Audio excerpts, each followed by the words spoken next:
2:30 in the morning. I'm wide awake. Didn't go to the dream cruise like I wanted. I got out at 11. I was crashing and I needed to take time for myself. And I also haven't heard from someone in a while. I actually I care about this person. He's a good dude. And he's been in my life briefly. I just met him not that long ago, actually. White guy, his dreads and stuff. I actually thought about putting this guy to work. He's somebody that, he's the type of people I'm looking for to do this with me, to do what it is I am seeking to do, which I will share with those, when that time comes, with those people, when I meet them and they decide they want to ride.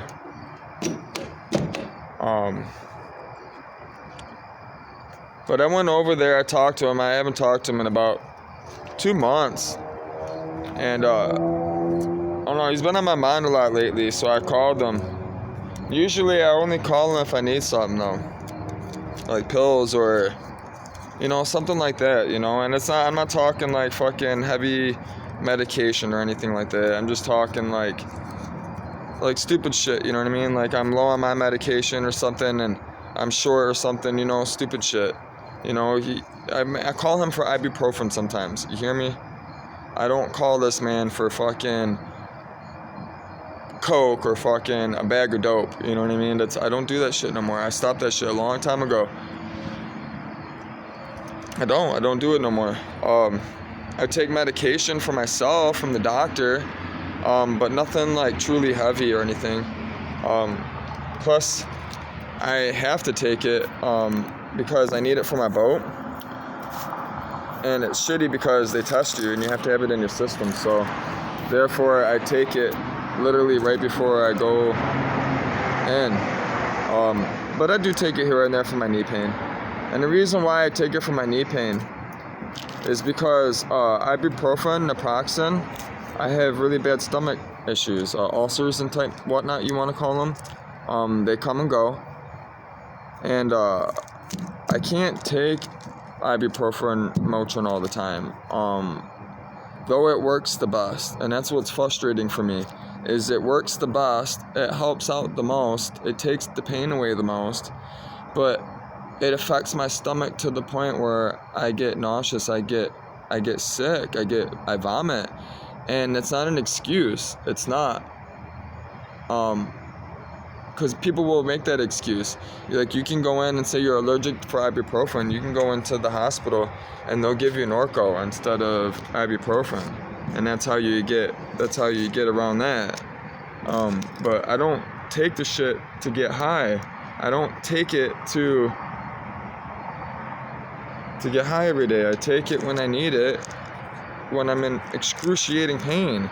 And I'm talking pain to where, like, it's unbearable, where I can't walk. I physically, like, for me to actually perform and do what it is I do every day for myself, for my family, my future family, with Margot, and everyone else, it takes a lot of physical activity out of me, and it puts a lot of strain on my knee, which I have 5 screws in my knee, let alone my shoulder. I have a separated shoulder. So, I messaged this man just to see how he was, and when I called him, he moves around a lot. He's like me. That's why I contacted him. I kind of was curious to see where he was at. I wanted to see if he's still around in Detroit or not. And he is, which actually surprised me because he's like me. He dips, he's gone. Me and him are like eye to eye. We see eye to eye a lot in a lot of things. The only difference is my background, his background. I have the street background, but I also have the service background, which kind of throws him off a little bit, makes him nervous, I think. but he's intrigued by it as well. Most people are, how I carry myself and stuff. So, but I told him, man, I need help. I can't run this organization alone by myself, let alone, fix cars and whatnot. And I'm stuck here for 6 more months, so I'm stuck starting my business here. I agreed to help somebody for 6 months deliver, and not just deliver pizza, but possibly consult for this person, possibly do marketing for this person, and possibly open up quite a few Papa John's, which is quite a bit of money. This is serious stuff people are asking me to do for them. So I'm stuck here for 6 more months in a sense.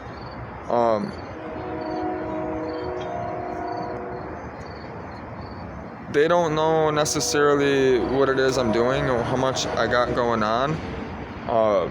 They only know a little bit of what it is I'm doing, and from my experience, you don't want to tell everybody what it is you're doing and everything you're doing anyways. All it does is causes problems for you and problems for them, because you're putting more information than they need to know for them to consciously think when they don't need to. There's no reason for them to know this or that, because one, they're not working in that division or for you. If they are, or whatever that purpose may be, you need to learn to separate entities, and people are entities as well.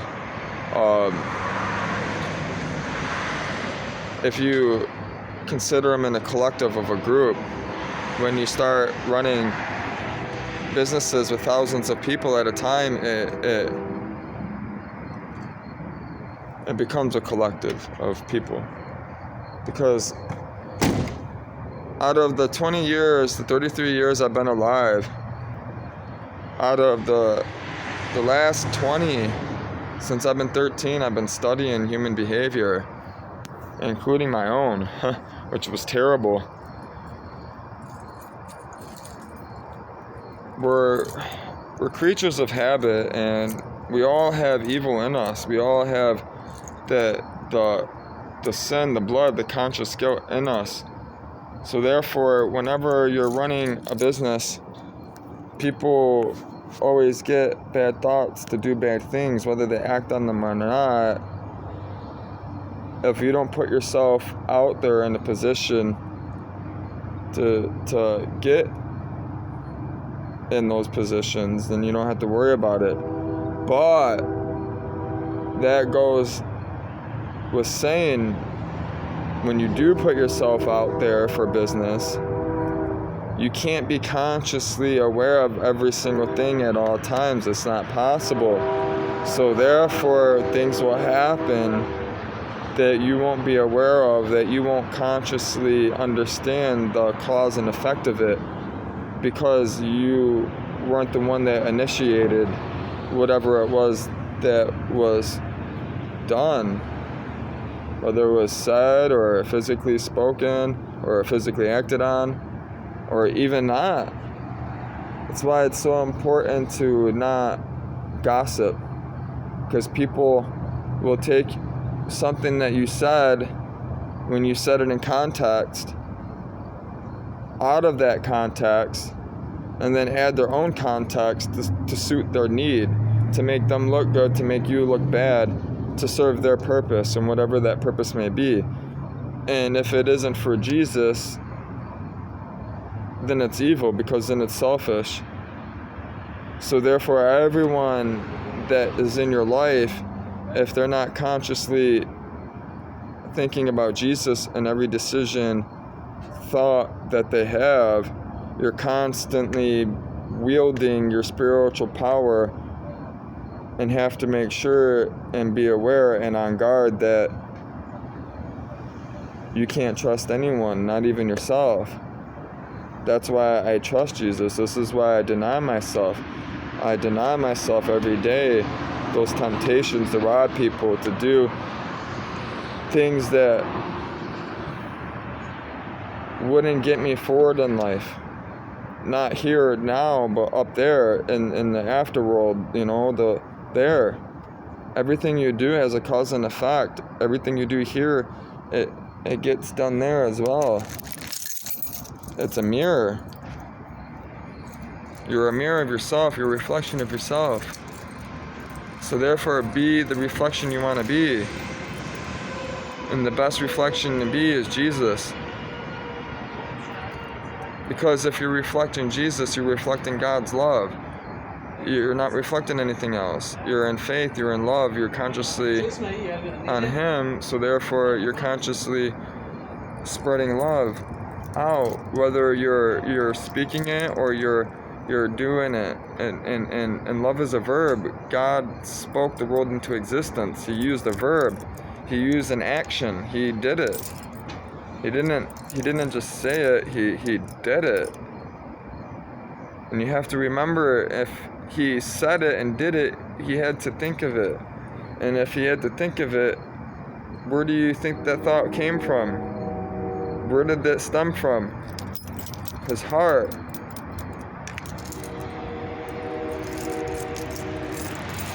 The root of all evil is in your heart. It's not in here. Those thoughts come and go. It's when you confess and you act on that thought and you say it, then it becomes bad for you, because you're confessing it, you're talking it into your heart, you're planting seeds of doubt, of evil in your heart. You're hurting your heart every time you say something bad, whether it's to somebody or, you know, down on someone. It doesn't matter.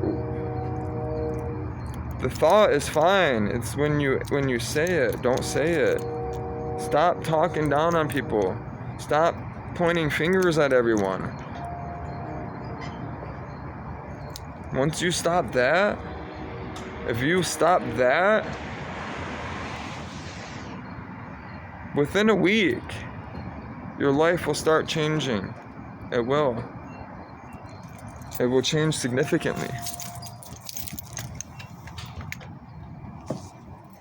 It will change. Listen, man, when you stop that shit, because I did it all the time. When you stop that shit and you just fucking close this, just keep it fucking closed. And just help others, even when you don't want to. You see someone in trouble, help them. You see someone that needs $1, if you got $2, give them the $1. Even if it's the last dollar in your pocket, give it to them, because you know you can make another $1. You know that God is going to give you that $1 back, if not more. I never ever deny anyone anything if I have it. I will give anybody a car ride, anything. I won't deny it. Now, I will check to see, obviously I will protect myself. I'm going to deny someone if I feel like my life is in danger. Obviously I'm not going to do anything stupid. But you also never know, you don't know. So this is why you must stay in faith in God, because you don't know when things are going to happen when they happen. Just like Jesus said, when Jesus returns, he's going to come back like a thief in the night. When a thief goes and robs a house, the owner don't know when the thief is going to come in their house and take everything. No, they just show up in the middle of the night. Or during the day. They just show up, period. That's what's going to happen. God's just going to show up. And everybody's going to be like, what the fuck? All the ones that know him are going to already be like ready for him, because they know. They're going to be happy. They're going to be like, wow, we all told you so. And then all the other ones, it says right in the Bible, it says they're going to run to and from, freaking out, asking for forgiveness, saying, please forgive me, I'm sorry, what can I change now? And it's going to be too late. God's going to say, like, what the fuck? You had all this time, you had all these people that talked to you, told you to change your life, and you didn't want to change it? Because you're already forgiven. God has already forgiven you. God has forgiven everyone, because it wasn't you that originally sinned. You were born with a conscious guilt, and you knew that. This is why he gave his son. This is why he sacrificed. He sacrificed himself to bring us back to him, to have a relationship with him, because the evil one is the one that separated us from him, because we ate from the actual tree, the plant, which is just like any other plant, which it opened up our mind, our spirit. You gotta remember, he blew spirit into us, right? We ate. There's two trees, a tree of life. Then there was a tree of knowledge and good and evil. That tree, whatever that tree had in it, it activated something in our DNA. It turned it on. God created us with DNA. God created us just like they create clones. They physically put us here. He physically put us on this planet. He put Adam to sleep. He says he put a deep sleep over Adam and opened up his chest and took a rib, that was a translation of cartilage. A cartilage regrows. Cartilage can grow. Cartilage is the only thing in your body that can regenerate cells-wise like that. They know that for a fact. That's what God took out and made woman with.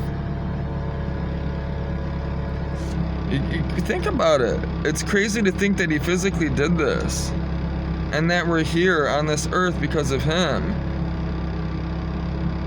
And it's crazy to me that the tree that we ate from activated something in our body, right? Because it makes sense. Because the Bible clearly says that there was another tree. It was called the tree of life, and we were supposed to eat from that tree, and we were going to live on this earth forever. Think about that. In Genesis, it says that we ate from the tree. Well, we got tricked. He disguised himself as a serpent, as a snake. He's a spirit. He went into a snake. His evil spirit took over a snake. A snake physically talked with words to Eve. Think about that. In a language that she understood. Which, if you think about it too, right? Tower of Babel makes complete sense. The Tower of Babel makes complete sense why we have all these different languages. The Bible clearly explains why we have all these different languages. Because we were trying to reach the heavens. We were trying to escape this earth with a tower back then.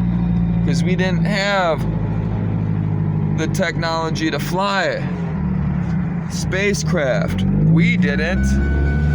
Other intelligence have it. We have it now because of them.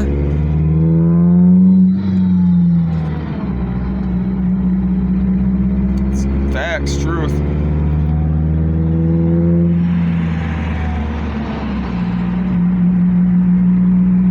The Bible clearly says that beings, they were considered angels. Anything that's other than us that comes from the sky were called angels back then in the translation. They came here. They were here. The Bible clearly says they came here. They were briefly here. They flew here. They got stuck here for a minute. And then it says, and this is in Jurassic times. Think about this. This is a long time ago. This was before the Bible. This was before the New Testament. This is the Old Testament. This was the Old Testament talking of before, the past. The Spirit says They had proof that beings, intelligent beings, angels came down here.